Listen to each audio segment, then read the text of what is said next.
یوه خبر دا د طالبانو زمزم اوبه هم څښل سنت دي او تضلع هم پکې مستحب السنت ده. تضلع دې ته ویل کېږي چې زمزم اوبه دې څښلې داسې په ځان راتویې کړه، دې ته تضلع وایي طالبانو. دا تضلع هم سنت ده.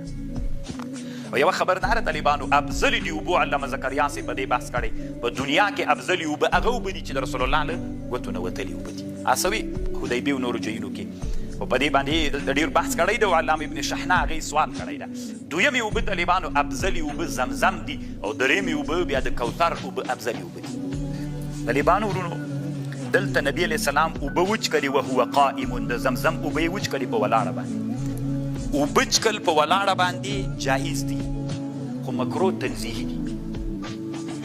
اما دوه اوبه بدون د کراهیت تنزیهي نه جایز دي چې هغه یو د اوداسه نه پاتې اوبه یو د زمزم اوبه. دا په چا باندې چکل؟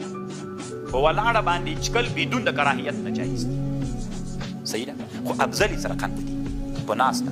ګوره نورې اوبه په ولاړه چکل مکرو دي، دغه دوه اوبه په ولاړه چکل مکرو نه دي، جایز دي خو افضل کم دي په ناسته. همدا طالبانو دي موږ د احنافو مذهب. زه اوس که تاسې فکر وکړئ حاجي صاحبان چې له حج نه راسي او چې زمزم اوبه ورته کېږدي ورې مخامخ ودرېږي قبلې ته مخکې، دا طالبان سره ځان رسول علیه السلام چې درېدلی طالبانو د نفس جواز دپاره ده. افضل په چا باندې؟